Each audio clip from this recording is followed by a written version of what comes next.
ज्ञानवापी परिसर में बाहरी मूर्तियां लाकर पूजा करने का आरोप, यूसीसी को शरीयत के खिलाफ बताना, हल्द्वानी हिंसा में धार्मिक आधार पर भेदभाव करने का दावा। लगता है जमीयत उलेमाए हिंद के अध्यक्ष मौलाना अरशद मदनी को नफरत का चश्मा पहनने की पुरानी आदत है। इसीलिए तो फैसला चाहे कोई हो, मौलाना अरशद मदनी अपनी दुकान चलाने के लिए भ्रम फैलाने में आगे रहते हैं।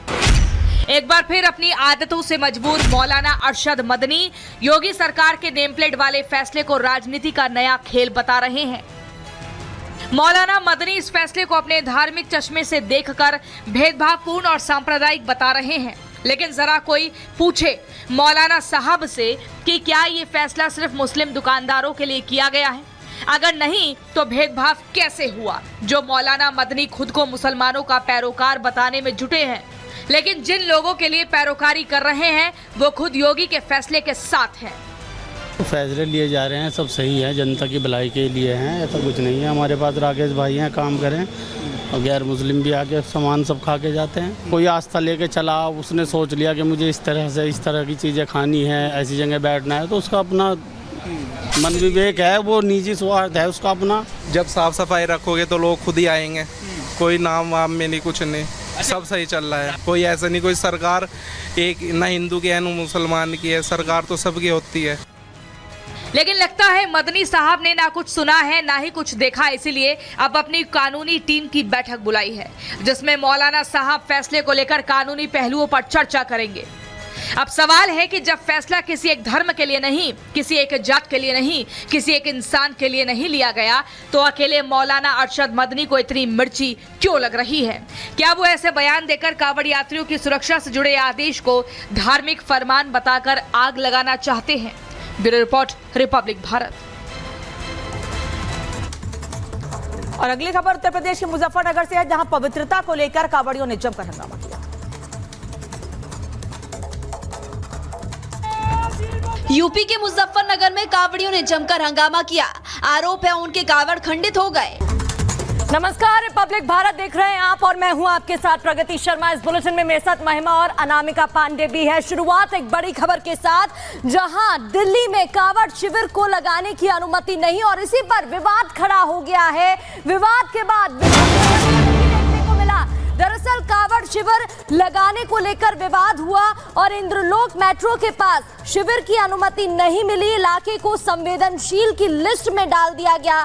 सुरक्षा को देखते हुए दिल्ली पुलिस ने यह फैसला लिया है। तो कांवड़ शिविर लगाने को लेकर ही ये विवाद खड़ा हुआ और देखते ही देखते बात काफी ज्यादा बढ़ गई। इंद्रलोक मेट्रो के पास शिविर लगाने की अनुमति नहीं दी गई।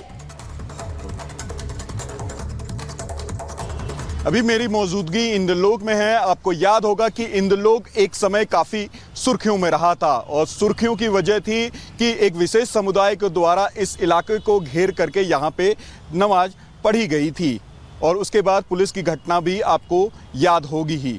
लेकिन आज इस समय चर्चा का विषय है 25 सालों से लगने वाला यहाँ पर कांवड़ शिविर इस साल नहीं लग रहा है और इस बात की जानकारी खुद स्थानीय देते हुए नजर आ रहे हैं। और इसकी वजह इसलिए है क्योंकि पुलिस ने इस इलाके को संवेदनशील घोषित कर रखा है और जिसके कारण 25 सालों से लगने वाला ये कांवड़ शिविर इस साल नहीं लग रहा है। आप देख सकते हैं उसकी तैयारियां यहाँ पे कर ली गई थी। 4 दिनों से ये बांस बल्ले यहाँ पे मौजूद हैं, यहाँ पे पहुँचाया गया, उसकी तैयारियां पूरी कर ली गई थी। केवल इस फ्रेम के ढांचे को लगाना ही बाकी था। यहाँ बड़ी तादाद में कांवड़ यात्री आते हैं, यहाँ पे ठहरते हैं, विश्राम करते हैं और फिर यहाँ से आगे बढ़ जाते हैं। उसके लिए यहाँ पर हर साल की तरह जो फ्रेम था, जो यहाँ पर ये लगने वाला फ्रेम था, वो यहाँ पर पहुँचा दिया गया है और अब इस फ्रेम को लग करके अपना पूरा आकार ले लेना था, लेकिन पुलिस के द्वारा अनुमति नहीं दी गई, जिसके बाद इसको रोक दिया गया और यहाँ पर उसी प्रकार से छोड़ दिया गया है। देखिए, आप अनुमति ना मिलने के कारण यहाँ पर ये फ्रेम का ढांचा यहाँ पे पड़ा हुआ है। लोग काफ़ी गुस्से में हैं। लोगों का कहना है कि पुलिस को अपनी तैयारियां मजबूत रखनी चाहिए थी और उन्हें अनुमति दे देनी चाहिए थी, क्योंकि ये पूरा पूरा शिविर आस्था से जुड़ा हुआ है, कांवड़ यात्रा से जुड़ा हुआ है, शिव भगवान से जुड़ा हुआ है और इस आस्था को लेकर के लगातार ही वो गुस्से में है क्योंकि पुलिस के द्वारा उन्हें अनुमति नहीं दी गई थी और 25 साल से जो शिविर यहाँ पे लग रहा था वो इस बार नहीं लगेगा। लोगों में काफ़ी रोष है। लोगों का कहना है कि पुलिस को अपनी तैयारियां मजबूत करके यहाँ पे सुरक्षा प्रदान करनी चाहिए थी, लेकिन पुलिस के द्वारा ये कहा जा रहा है ये इलाका काफ़ी संवेदनशील है, जिसके बाद यहाँ पे उनको ये शिविर लगाने की अनुमति नहीं दी जाएगी। रिपब्लिक भारत के लिए लोमस झा। तो दिल्ली से लोमस तस्वीर हमें दिखा रहे थे अनामिका। हरिद्वार से दिल्ली से लोमस, सत्यविजय उज्जैन से इस वक्त हमारे साथ जुड़े हुए मध्य प्रदेश से।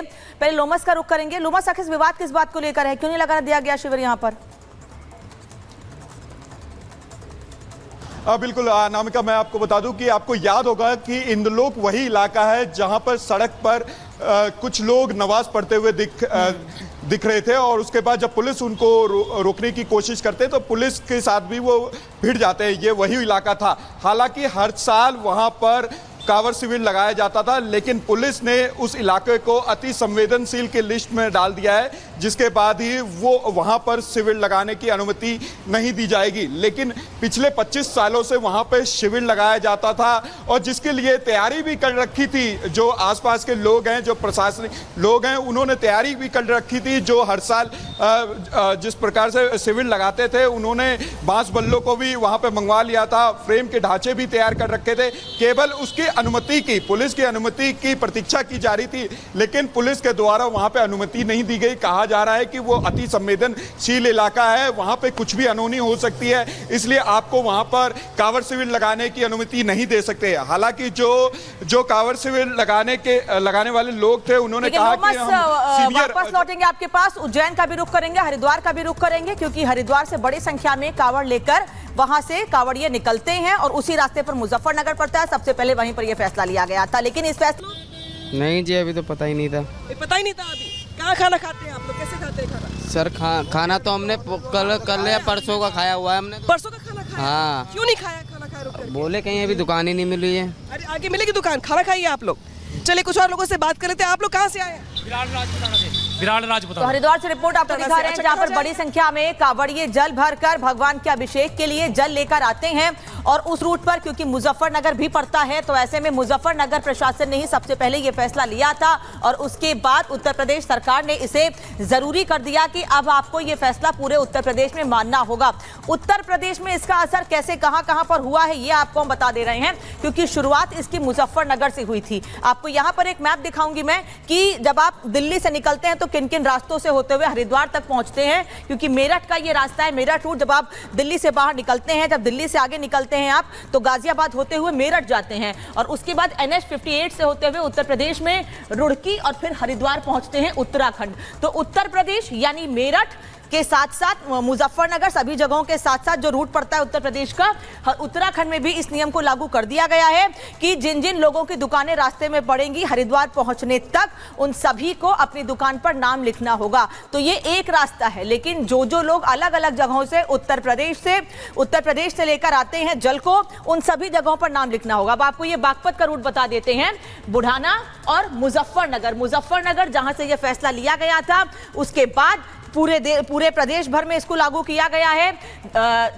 ये आपको मैं तस्वीर दिखा रही हूं। उत्तर प्रदेश में बिनौली मार्ग, दाहा, बुढ़ाना होते हुए आप मुजफ्फरनगर पहुंचते हैं, नावला, और मुजफ्फरनगर से आप हरिद्वार की तरफ जाते हैं। और इसीलिए इस फैसले को लागू किया गया है। लगातार आपको बता रहे हैं कि उत्तर प्रदेश और उत्तराखंड अलग अलग जगहों पर इसको लागू किया गया है और मध्य प्रदेश में भी अभी प्रशासन की ओर से यह नियम लागू किया गया। एक बार फिर यह तस्वीर आपको दिखा देती हूँ। मुजफ्फरनगर के बाद बागपत के रूट के बाद अब यह गाजियाबाद का रूट आपको बता देती हूं।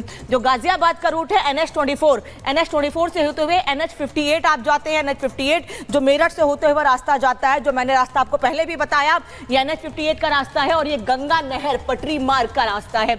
ये भी रास्ता, क्योंकि 2-3 रास्ते हैं हरिद्वार जाने के, तो मेरठ, बागपत, गाजियाबाद से मेरठ होते हुए आप जा सकते हैं। तो ये तीसरा रूट आपको बता रहे हैं। इन सभी जगहों पर लोगों को अपनी पहचान बतानी होगी, नेम प्लेट दुकानों पर लगानी होगी।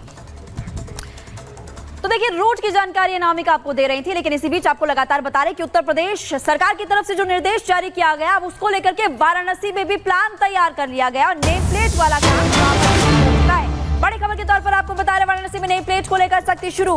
कांवड़ मार्ग पर दुकानों पर नेम प्लेट्स लगेंगी और कांवड़ मार्ग पर नॉनवेज की बिक्री पर बैन, प्रतिबंध। मीट मछली की दुकानें भी बंद होंगी। लगातार आपको बता रहे हैं, देखिए इसको लेकर के प्रशासन पूरी तरह से अलर्ट मोड पर नजर आ रहा है और खबर इस वक्त वाराणसी से आपकी टीवी स्क्रीन पर। कांवड़ मार्ग पर दुकानों पर नेम प्लेट और ये बड़ी खबर सीधा। और राघवेंद्र लगातार हमारे साथ लखनऊ से बने हुए हैं, उनका भी रुख कर लेते हैं। राघवेंद्र देखिए एक के बाद